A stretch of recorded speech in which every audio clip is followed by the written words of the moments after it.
Department of State has no higher priority than the safety and security of Americans.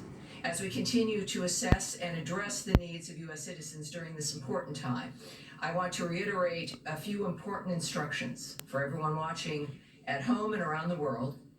We urge all American travelers to sign up for the Smart Traveler Enrollment Program, known as STEP, to receive the latest updates from the State Department. We also urge U.S. citizens to regularly monitor the department's website at travel.state.gov to receive the latest updates and to find emergency contact information. Americans overseas in need of assistance should contact their nearest U.S. embassy or consulate, or call, if you're overseas, +1 202 501 4444. That is +1 202 501 4444. Another important update, the State Department has added a crisis intake form, which can be found by clicking the banner on the top of travel.state.gov, which, once again, the magic of technology, there it is. The new aspect is that red banner at the top. Click on Israel and Iran departure info for U.S. citizens and follow the instructions for more information. U.S. citizens in Israel and the West Bank who would like to receive information on departure assistance should fill out the form that this website will take you to. This crisis intake form will also allow U.S. citizens in Iran to register their information. We do not anticipate offering direct U.S. government-assisted departure from Iran. Americans seeking departure should take advantage of existing means to leave. The Department of State has provided information and support to over 25,000 people seeking guidance regarding the situation in Israel, the West Bank, and Iran.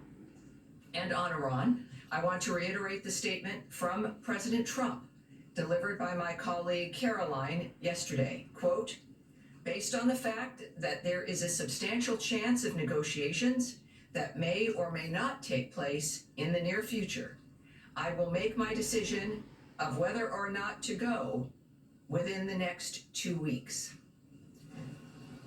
And now, with so much happening, there has been some news this week you may not have seen.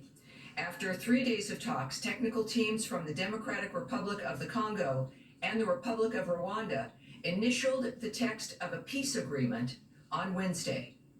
Next Friday, June 27th, Secretary of State Marco Rubio will witness the ministerial signing of that peace agreement right here at the Department of State, led by the foreign ministers of Rwanda and the Democratic Republic of the Congo. This is a milestone achievement and a significant step toward peace in that region, and we remind our friends and partners that with implementation of the agreement, the economic investment and development we all want to see will finally be possible. We look forward to more on this next Friday. Also, I would like to join the many Americans in New Jersey welcoming home Idan Alexander. Held hostage by Hamas, his release is a reminder of our commitment to Americans wherever they may be in the world.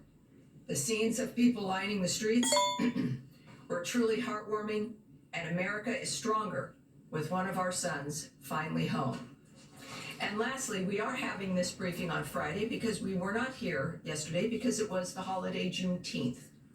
On June 19th, for everyone wondering and not perhaps having all the details, on June 19th, 1865, Union Major General Gordon Granger arrived in Galveston, Texas to announce General Order Number 3, declaring that all enslaved people in Texas were free.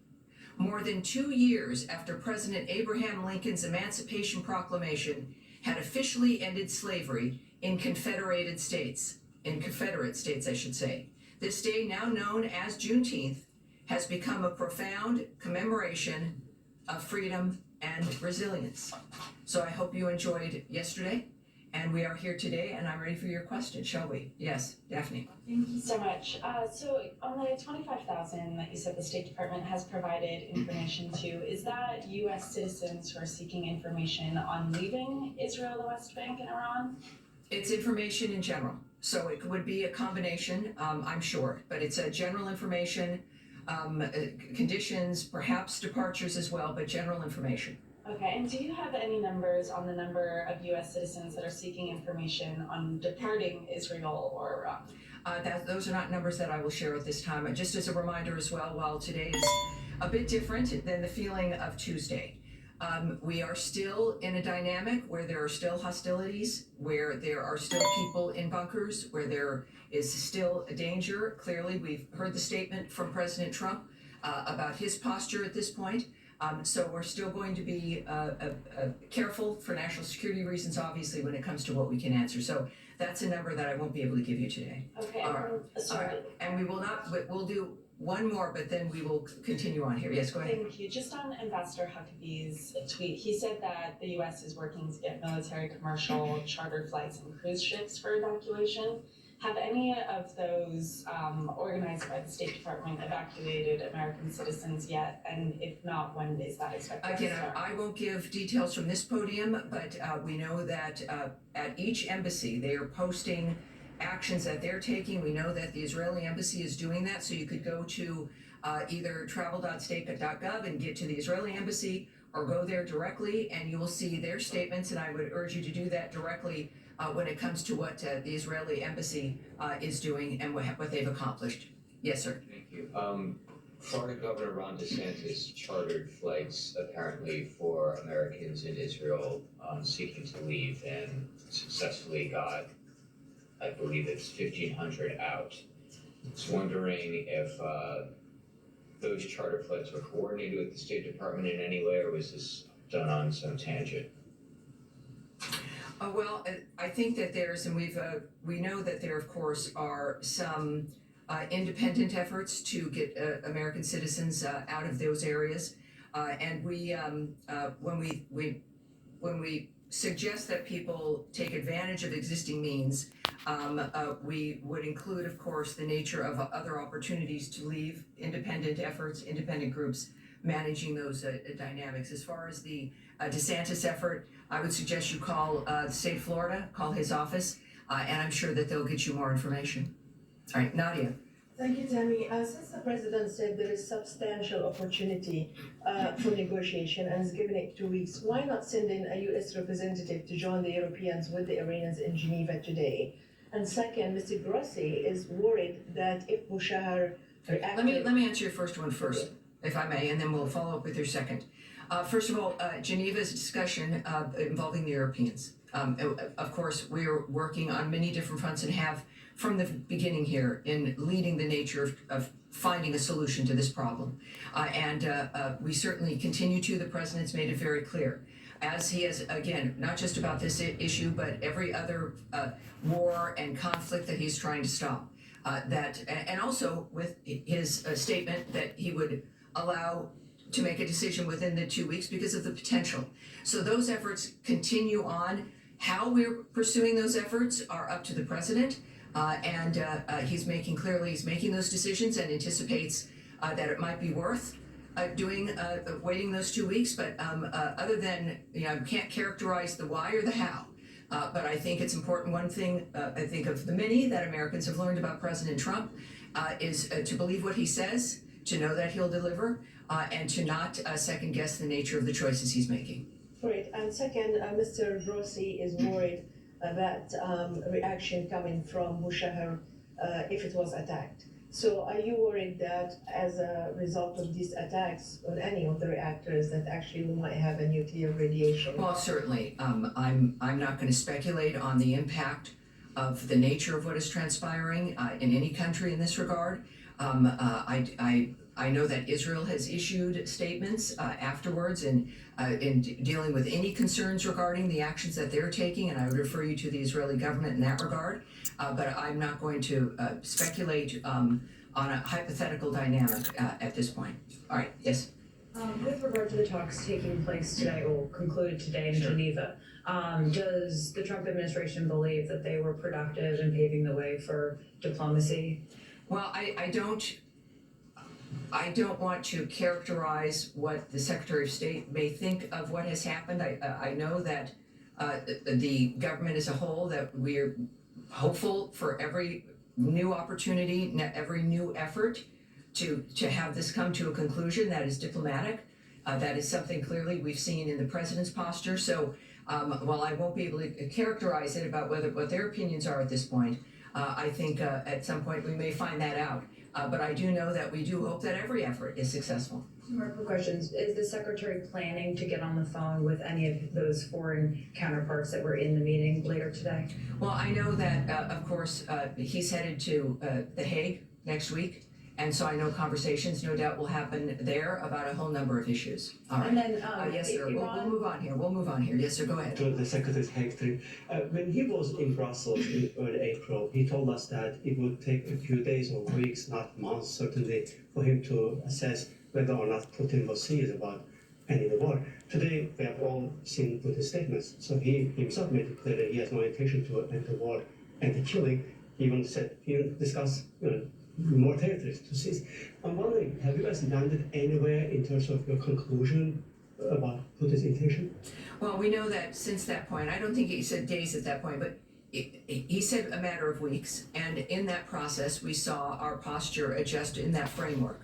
At the same time, as I mentioned before, during negotiations, things sometimes progress, things change. That's the whole point of negotiations and conversations, is that you signal that how long it is generally that you're willing to wait, but that you would know if someone is serious.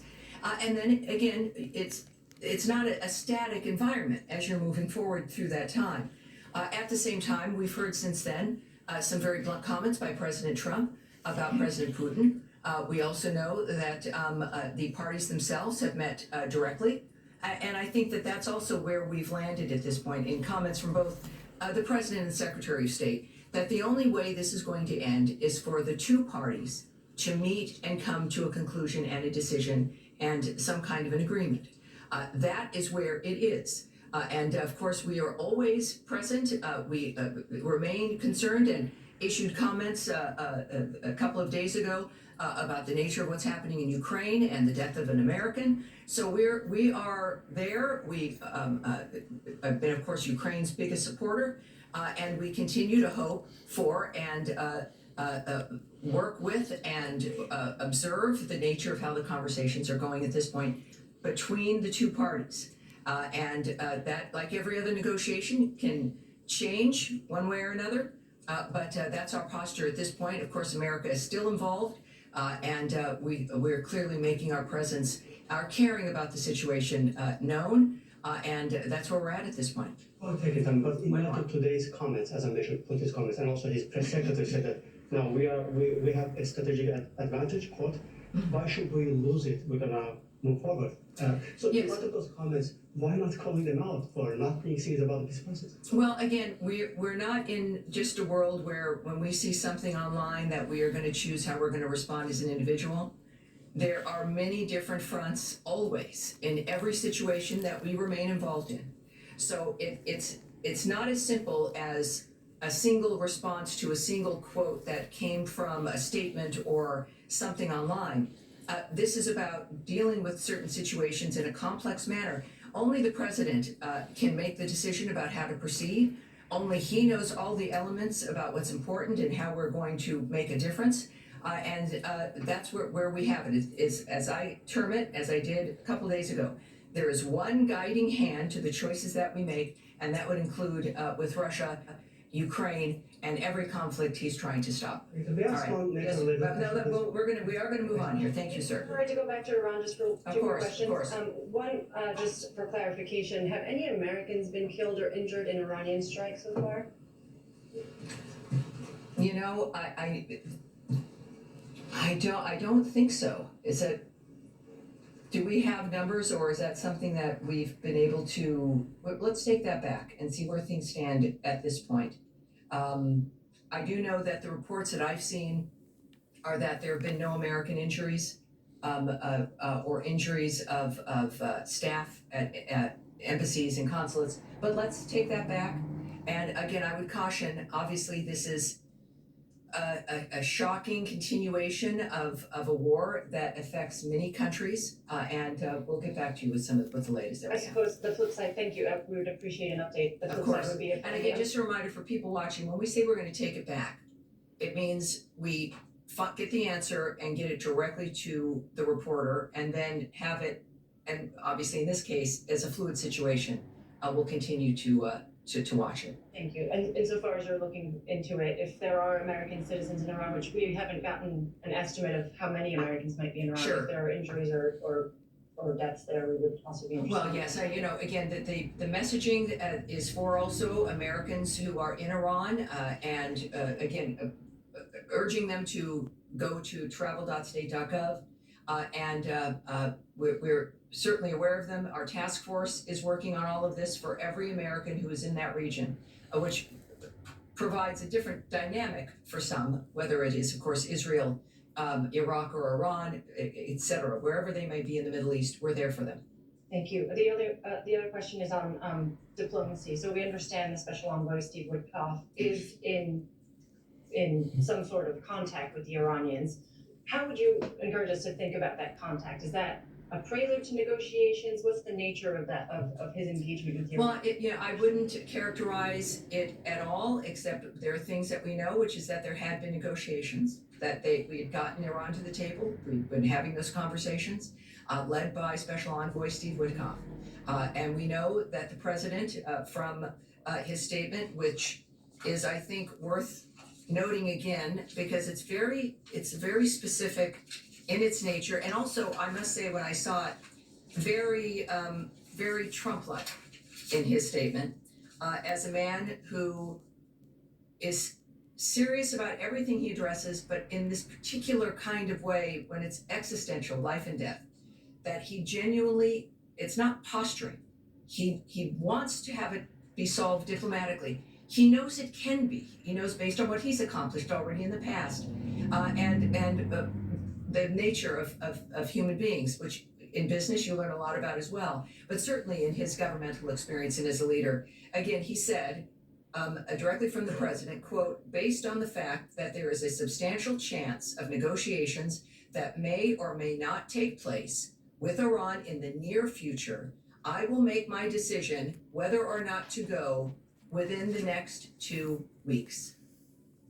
On that front, do you have an understanding of why there's now a 2-week window for diplomacy? Because at the same time, the White House said yesterday they understand it might be a couple of weeks before the Iranians achieve a nuclear weapon. No, but he has his reasons, and he's the one who knows, and that is the specificity of his statement, and I'll leave it at that. All right? Thank you. Yes, sir, at the end here. So on Ukraine, you said that. Can you tell me your name and your outlet? Oscar Brzezinski, Polish press agency. Go ahead. So, you said that you're not gonna react to a single quote from Russian officials, but over the past few weeks, Russia has made it pretty clear that they're not interested in real negotiations. They killed the U.S. citizen. They struck the Boeing office in Kiev, and the president has repeatedly threatened sanctions in Russia if that happens. So why no action yet? I mean, how does that show peace through strength? All right, we'll keep a close eye. We'll keep a close eye on the State Department as we continue to hear this briefing from Tammy Bruce. And moments ago, the Geneva meeting between European officials and Iran's foreign minister, Abbas Araghchi, just issued a tough message. The Iranian foreign minister aimed at the United States. We're going to play that for you in just a moment. This is a look at these negotiations that have been happening in Geneva, and there is the man I just spoke of, very central in all of this. He's got everyone's attention. So as the clock begins on the 2-week period that President Trump said during which he will consider a knockout punch to Iran's nuclear operations at Fordo, the National Review now is saying, quote, the future of the Middle East and the fate of Israel now rest on U.S. Special Envoy Steve Witkoff's shoulders. He is the man at the center of these negotiations, then obviously reporting back and forth with President Trump as these decisions are made. Qatar acting, as they often do, as an intermediary in this situation. Former National Security Advisor to President Trump, Robert O'Brien, and senior correspondent Ben Hall are standing by. But first, let's go to Fox Business correspondent Max Gordon, who is reporting live from the White House this hour. Hi, Max. Hey, good afternoon. Well, with yesterday's announcement, it appears that diplomacy is still on the table for the Trump administration. Meanwhile, talks between European leaders and Iran have been ongoing in Geneva. The foreign ministers for France, Germany, and the UK releasing a joint statement just moments ago expressing grave concerns with the escalating situation in the Middle East and expressing willingness to continue the dialogue with Iran. Now, Iranian officials maintaining that their nuclear program is still being used for peaceful purposes and saying that they'll reject any deal that doesn't allow them to enrich uranium. We are not seeking negotiations. It is the Americans who want talks. They've sent messages several times, very serious ones, but we made it explicitly clear to them that as long as this aggression and invasion continues, there's absolutely no room for talk or diplomacy. We are engaged in legitimate self-defense, and this defense will not stop under any circumstances. We have nothing to discuss with the United States, which is a partner in these crimes. This map showing all of Iran's nuclear facilities, with Prime Minister Benjamin Netanyahu of Israel now saying that his country can hit all of Iran's nuclear sites. That includes Fordow, Iran's nuclear underground enrichment facility. White House officials say that Iran currently has all the components it needs to build a nuclear bomb. Meanwhile, the air war between Israel and Iran rages on. Overnight, the IDF says they attacked dozens of targets in Iran using 60 fighter jets. This as Iran continues to fire missiles into Israel. While the administration mulls over next steps, a senior law enforcement source confirmed to Fox that the FBI is increasing its surveillance of Iranian-backed operatives inside the United States. Meanwhile, more aircraft and ships are deploying to the Middle East. The U.S. Navy currently has 5 guided missile destroyers in the Eastern Mediterranean. And then tomorrow, a second aircraft carrier will likely enter the region, a show of force from the United States. Back to you. All right, Max, thank you very much. With that, we bring in former National Security Advisor to President Trump, Robert O'Brien. During his tenure, the administration brokered the Abraham Accords and in 2020 killed Iran's General Qasem Soleimani in a drone strike. He is a current member of President Trump's Intelligence Advisory Board. Robert, always good to see you. You know, you listen to the foreign minister from Iran there saying, you know, we don't want to talk. We're not coming to the table. We want the aggression against us to stop. And yet through back channels earlier, we heard that there was some indication that they would show flexibility on the nuclear issue if Israel stopped the attacks on them. You've been around these tables many times. What's your take on where we are now? Well, for my first take, Martha, is, and thanks for having me on, President Trump is just doing a master class in America First diplomacy. I mean, he wants to keep us out of war. But at the same time, he said, look, this enemy of America, Iran, which the regime started taking our diplomats hostage for 444 days in 79. They followed up in 82 with the bombing of the embassy in Beirut, the Marine barracks, Khobar Towers in Saudi Arabia. And then they killed hundreds of our soldiers in Iraq and Afghanistan with IEDs. You know, he said, this enemy cannot, and they chant death to America. They personally threatened to kill President Trump. And notwithstanding all of this, he said, I'll negotiate with them, but they can't have a nuclear weapon. We can't have these people who hate us and hate Israel get a nuclear bomb because they've shown what they'll do if they have that capability. But short of that, he's offered Iran a terrific deal. He said, you can come back to the world economy.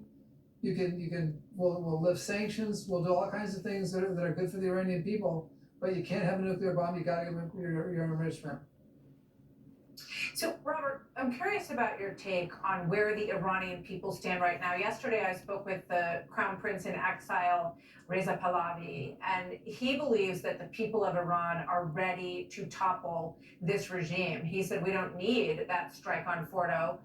It could present dangers to the people of Iran, but he believes that the tipping point is now. And then you look at these protests that are happening in the streets in Iran and Iraq and Lebanon of people rising up in support of the Iranian regime. How do you weigh what's actually happening on the ground there? Well, that's a good question, Martha. And what we've seen over the years is the Iranians, the regime has always had more support among Shias outside of Iran that they support financially. The Hezbollah in Lebanon, Kataib Hezbollah in Iraq.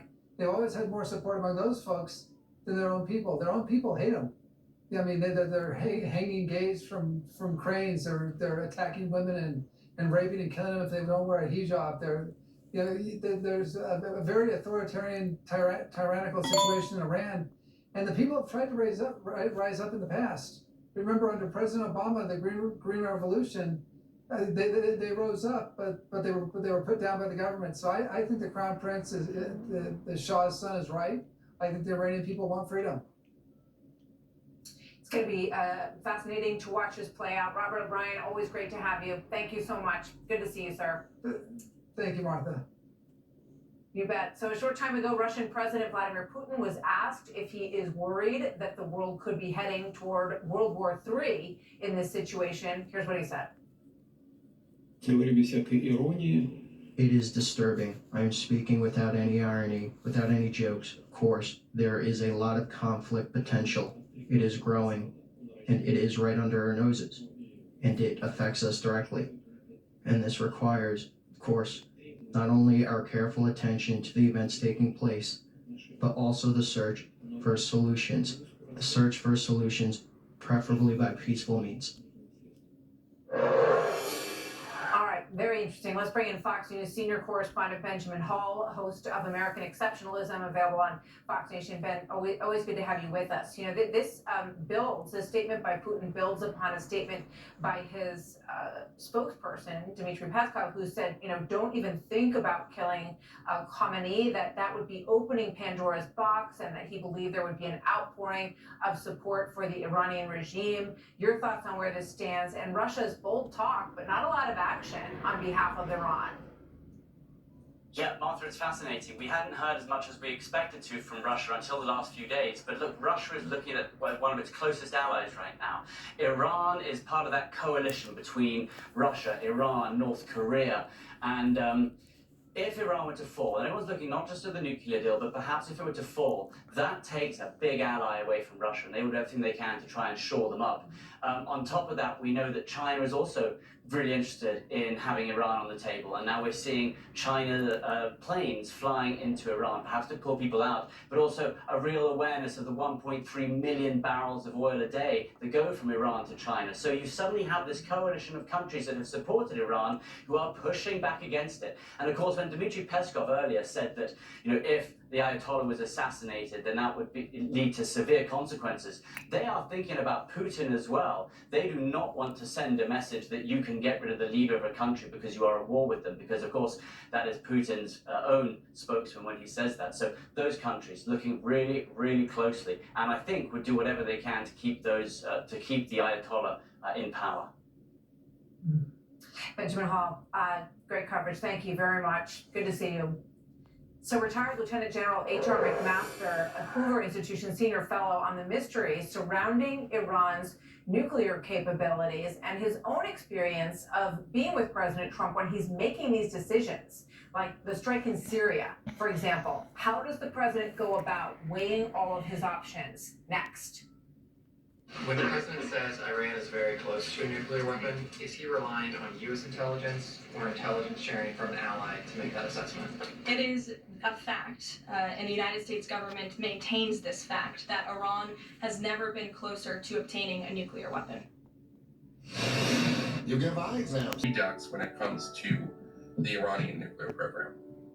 Not at all. For the last 6 months, at this underground site, Fordow, it's been converting its stock of 20% into 60%, as if, you know, it's priming itself to be able to rapidly make weapon-grade uranium. Your reaction to that in terms of those who cast doubt on the intelligence? Well, he's absolutely right, Martha. I mean, this is not a peaceful program. You know, it hasn't been for decades. But what you've seen lately is this enrichment to 60%. Which, hey, there is no reason to enrich beyond 20% for a peaceful program. And of course, on this issue of enrichment overall, you know, there are 23 nations in the world, Martha, who have a civilian nuclear program that don't enrich. And so Iran has always been, I mean, you know, duplicitous about this. I mean, in fact, you know, when we pulled out of that really terrible Iran nuclear deal when President Trump did in 2018. That's when Iran actually announced that it was restarting their nuclear weapons program, which they denied ever having. So, of course, this is not a trustworthy regime. Exactly. General McMaster, always good to see you. Thank you so much for joining us. It's going to be a weekend of consideration over all of this. We know that President Trump is in the air right now. We expect him in New Jersey shortly, and we may hear from him when he lands, so stay tuned for that. We know that earlier he spoke with his national security team at the White House. General McMaster, thank you very much. Great to have you with us. These are very important times as we see the considering of whether or not this is an opportunity that has not existed before, a vulnerability in Iran that has not existed in many decades since the Ayatollahs took over and removed the Shah from power. So let me get your thoughts. Let's go to Clay first and then to James about what you think about this moment as the president weighs this very big decision, Clay. Yeah, I think it's a huge decision, and I think it's one that President Trump is going to make the right call on. I think we have to eliminate once and for all Iran's ability to ever have nuclear weapons. And what I would say in general is it's actually in the best interest of Iranian leadership to have nuclear weapons, just like it's actually in Kim Jong-un's best interest. Because once a despot ruler gets the ability to have nuclear weapons, replacing him from power becomes much, much more difficult. And so I just don't buy that the Iranians are going to give up on this. And I think we have to support Israel. And if necessary, I think if they can't get into that nuclear facility in the side of the mountain in Fort Howe, I think we have to bring in the big buster bomb. I don't see this as partisan. Overwhelming majorities of Democrat, Republicans, and independents agree that we can't allow the Iranian dictators to have this power. And I think we have to keep it from happening. And I think President Trump has been consistent. I think he's going to do that. Yeah, there's been discussion of a lot of different potential operations, and some Israeli officials have said and told us on this program that they do have some other methods that could be employed, James. As you look at this situation, and you've worked closely, obviously, with presidents in the past, your thoughts on the importance of this moment and how you think President Trump is going about the decision? Well, if he says he wants 2 weeks, if he takes 2 weeks, great. Take another 2 months. You know, I'm old enough to remember 2002 when this network and everybody else was beating war drums as loud as you could beat war drums, and there was every evidence of weapons of mass destruction. Of course, it turned out to be a giant lie. And I think before you think this is like that? With 92 million. I don't know, but I do know that the government lied to me profoundly 22 years ago. That I do know. Why would I? Well, we just heard, James, we just heard from, I don't know if you heard, yeah, we just heard from David Albright, who's, probably one of the most premier experts in this area, who said, this is absolutely not Iraq. He follows Iran's nuclear program very closely, and he said there's so much evidence. The IAEA has their own evidence about how far along they are. You're free to beat the war drums as loud as you want to. I'm not beating war drums, I'm just reporting the facts. Excuse me for speaking while you interrupted me. May I proceed?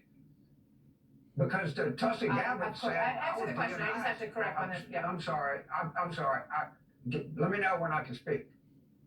Okay, our DNI said in March that they were not close to having a nuclear weapon. But I think that he needs to take his time. They need to assess it, and they need to give us a very clear rationale for why this step is necessary to start a war with 92 million people. That's all I'm saying. And that country has 92 million people, half have a college degree, half of those are women, and I just don't think it's a good idea to rush headlong into a war. I'm sorry. I was skeptical in 2002. All right, he's going to speak right now, James. I do have to cut you off here, sir. We'll be back. Let's listen. All about Rwanda and the Congo will be doing a peace settlement. Probably coming in on Monday or Tuesday. We're going to be signing it up, and we've stopped a very vicious war. So that was an honor for me to be involved. I want to thank J.D. Vanson for a great job, and also our Secretary of State, Marco Rubio, has done a fantastic job. So Rwanda, a long-term war with the Congo, a very bloody war. They're all bloody, but this was a really bloody one. Is going to be making peace with Congo, and they can get on to making trade deals with the United States and other places and have a much more normal form of life. We're very honored by that. As you know, we did a very great job with India and Pakistan, and we had India in. It looks like we're going to be making a trade deal with India. And we had Pakistan in. It looks like we're going to be making a trade deal with Pakistan. And it's a beautiful thing to watch. And Serbia, Kosovo, likewise, they've been fighting for years. And as you know, we brought that one to a conclusion. And now we have a couple of big ones. We have Russia, Ukraine, which is making a little bit of progress. And we have Israel, and nobody really knows what that one is all about. We're going to find out pretty soon, I guess. Mr. President, the Iranian foreign minister this afternoon said if the U.S. is serious about negotiations, that you would call up Israel and request that they stop their airstrikes. Will you make that request? Well, I think it's very hard to make that request right now. If somebody's winning, it's a little bit harder to do than if somebody's losing. But we're ready, willing, and able, and we've been speaking to Iran, and we'll see what happens. We'll see what happens. Just time to see whether or not people come to their senses. Did the Europeans help at all in talking with Iran? No, they didn't help. No. Iran doesn't want to speak to Europe. They want to speak to us.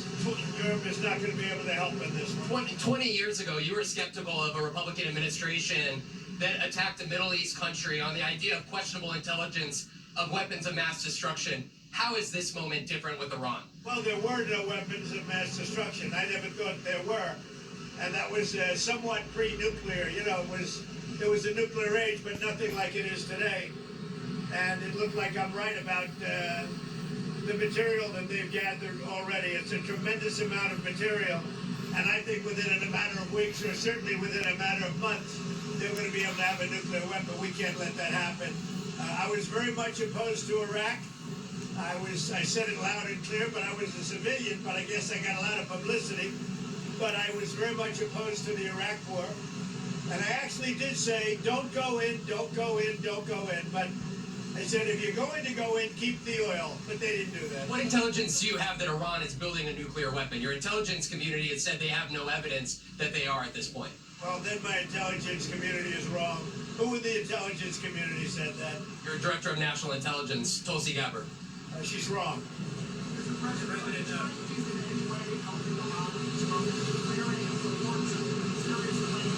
Iran from China?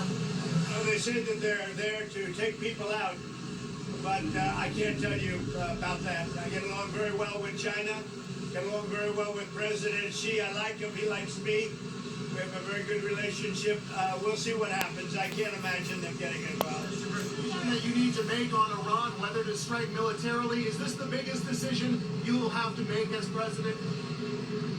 Well, I can't tell you that. I have to see what happens. I can't, really say that. It depends what the decision is. But I wouldn't really be able to tell you that now. I'll tell you in about a year from now. Maybe 5 years or 10 years from now. You never know about decisions. You never really know. I might, depending on the circumstances. Would you... It's very hard to stop. I will say this. It's very hard to stop when you look at it. Israel's doing well in terms of war, and I think you would have to say that Iran is doing less well. It's a little bit hard to get somebody to stop. Former Congressman Matt Gaetz threw out an interesting idea suggesting that if you were to broker a deal where nuclear inspectors go into both Israel and Iran, that you could win a Nobel Peace Prize, and they might even rename it the Trump Peace Prize. Did you hear those? What do you think of that? Well, they should give me the Nobel Prize for Rwanda, and if you look at the Congo, or you could say Serbia, Kosovo, you could say a lot of them. You could say, the big one is India and Pakistan. I should have gotten it 4 or 5 times. I should get it for the, I would think the Abraham Accords would be a good one too.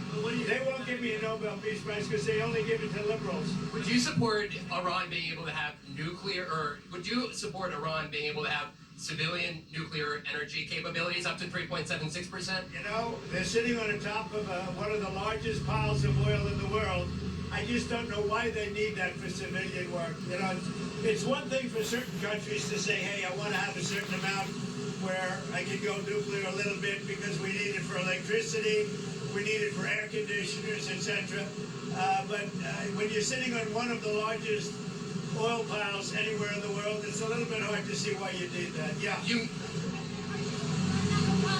Proxies would wage terror attacks against American targets abroad if you order military action. We're always concerned about that, and we have to take them out and be very strong.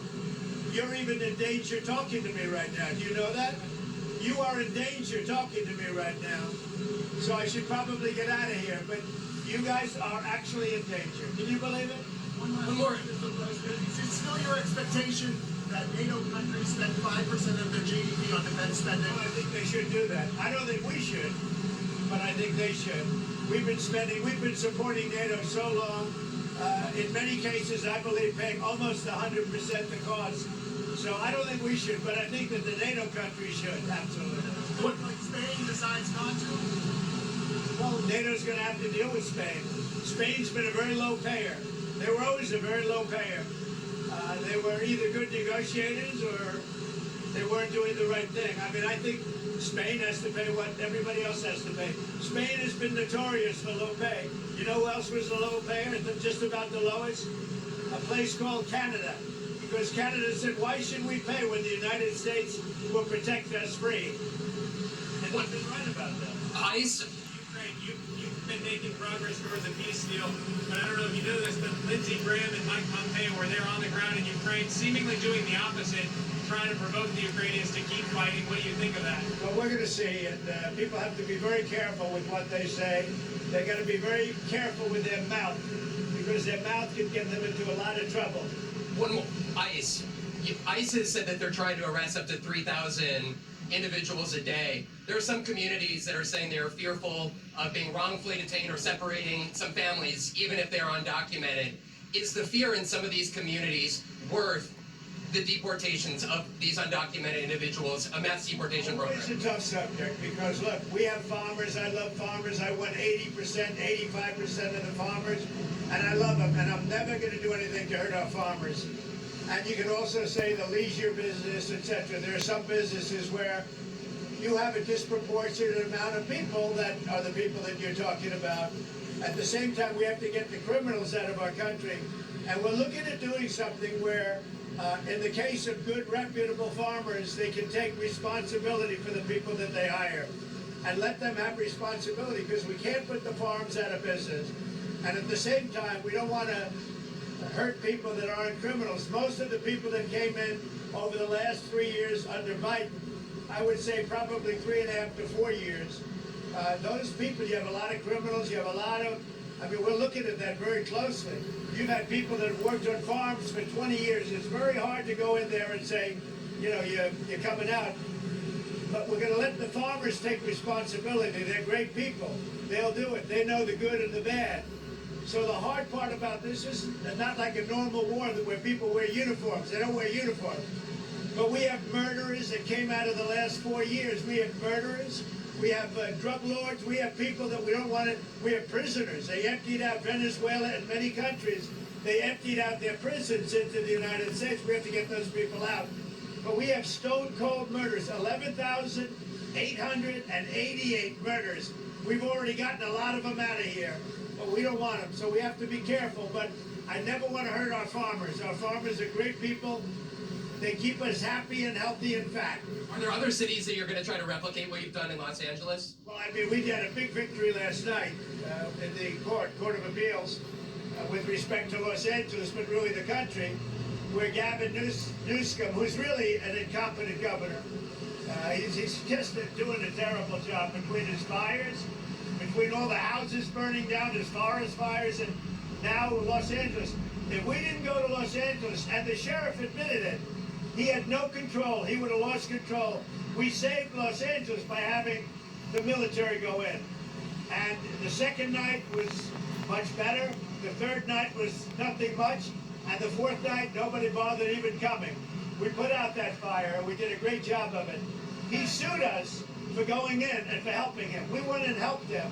Right now, you'd have Los Angeles burning to the ground.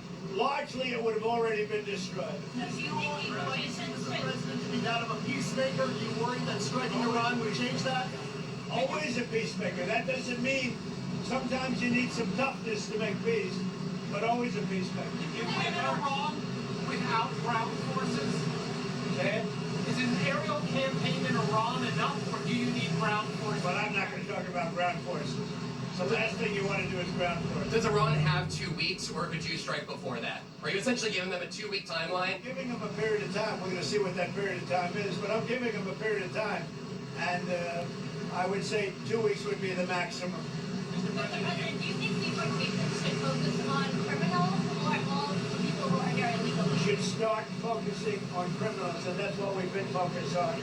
Very bad criminals, dangerous criminals. But Stephen Miller said to go out and arrest every person who's here illegally. He's told ICE to arrest everyone who's here illegally. Stephen and I have a very good understanding. He is a terrific person. We have a great understanding. Mr. President, if there is an attack on U.S. assets, will you promise to conduct a full investigation and make it transparent with the American people before blaming Iran for such an attack? Well, if there's an attack, we'll know almost immediately with modern equipment who made the attack.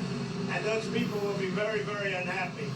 Prime Minister... I want to get you people out of danger. In danger standing with me. One more. Prime Minister Netanyahu said that they had the capacity to take out all of Iran's nuclear facilities. So what role would the U.S. be able to play, and why would they, if Israel says that they have all of the abilities? Well, I'm not sure he said that, but they really have a very limited capacity. They can break through a little section, but they can't go down very deep. They don't have that capacity, and we'll have to see what happens. Maybe it won't be necessary. Maybe it won't be necessary. Would you like to see Congress pass a bill that bans child transgender surgeries? Well, I know they're talking about it, aren't they? We're going to have to see how it comes to me in what form. Certainly, it's been something I've been talking about also. Okay? Thank you, Mr. President. Appreciate it. Thank you, everybody. All right, a lot of questions. They got in there with President Trump on the ground in Morristown, New Jersey.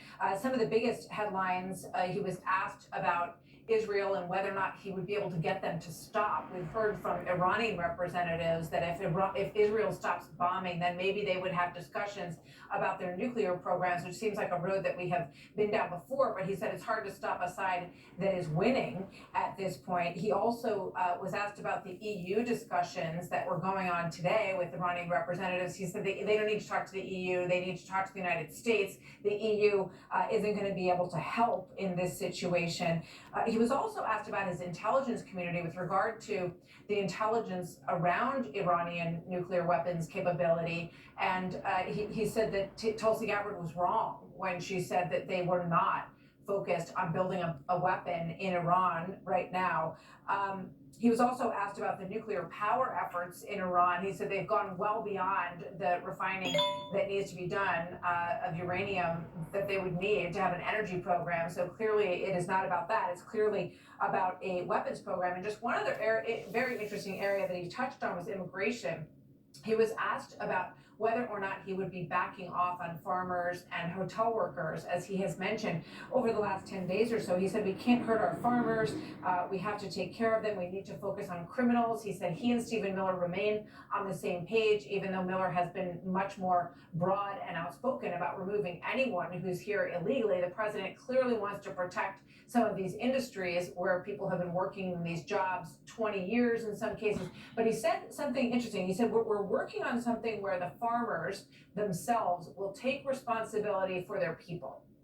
He didn't elaborate on what that means, but one would imagine that he's talking about some sort of vouching for these individuals in one way, shape, or form. So we'll see where that goes as well. He keeps also talking about the negotiating that he did with India and Pakistan. He met with the Pakistani chief of army at the White House earlier this week. He said they were discussing, in part at least, trade. He said they're working on a trade deal with India as well, as we wait to see some of those deals come into fruition. So we'll take a quick break here. A lot of news out of President Trump's back and forth with reporters on the tarmac in Morristown. We'll be right back.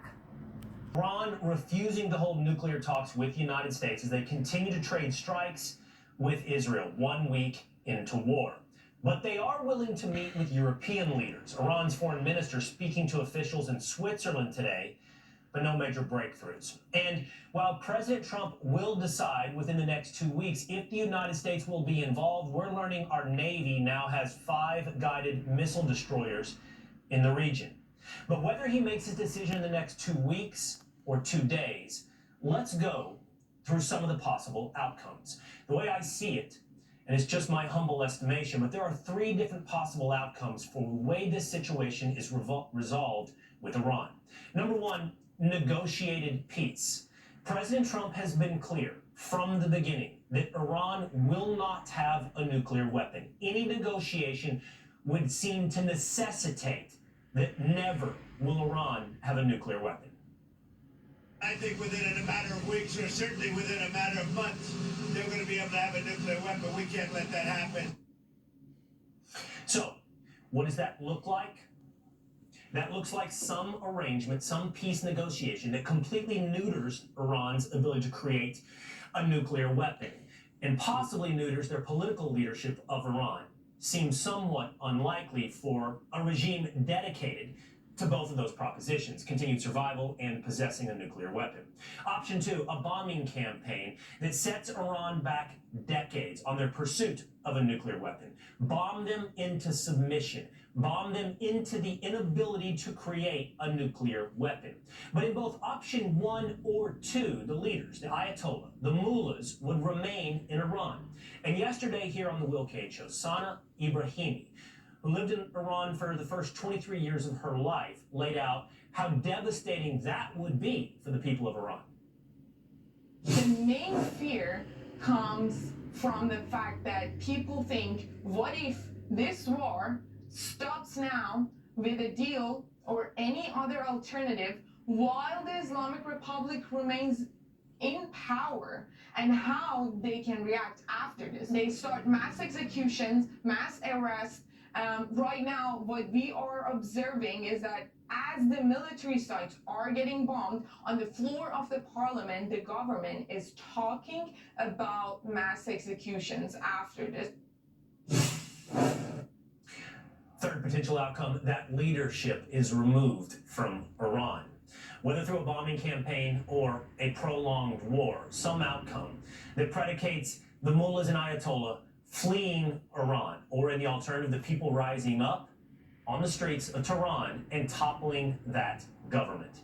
Those 3 options, the last, potential regime change, seem to me the 3 potential outcomes from what's happening between Israel and Iran. So with all eyes there, the military, their military, has an expansive list of proxies in the region.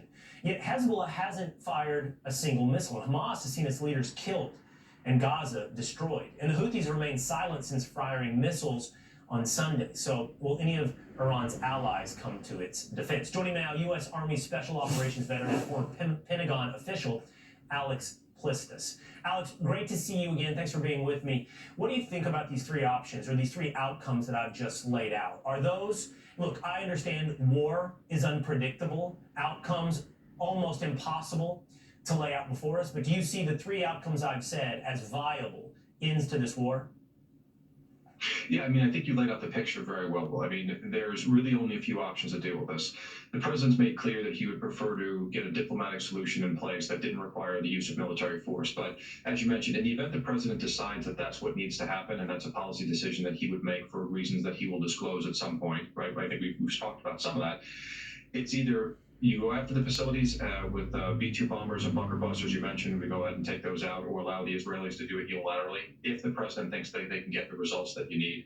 I think the more catastrophic option would be sort of regime change, which the president really doesn't advocate for. It's dangerous, right? Because at that point, the regime's got all the guns. Private gun ownership in Iran is actually very low. So for the domestic folks here who are always talking about Second Amendment rights and whatnot, it's not just the U.S., it's also abroad. This impacts in other countries. So the people with the guns, the people that support are with the regime for the most part, and makes it a difficult situation. And then who comes afterwards, right? Khamenei's son is going to be no better than he is. So I think if we were to do this, the president would probably limit the strikes to those facilities. But if they decided that they wanted to hit back in the region, and like you mentioned, some of the proxies have been quiet, particularly in Iraq and where they still have, missiles or rockets and drones, I think the response from the U.S. will be overwhelming at that point, and the regime will have made a very, very poor decision if they decide to go down that road.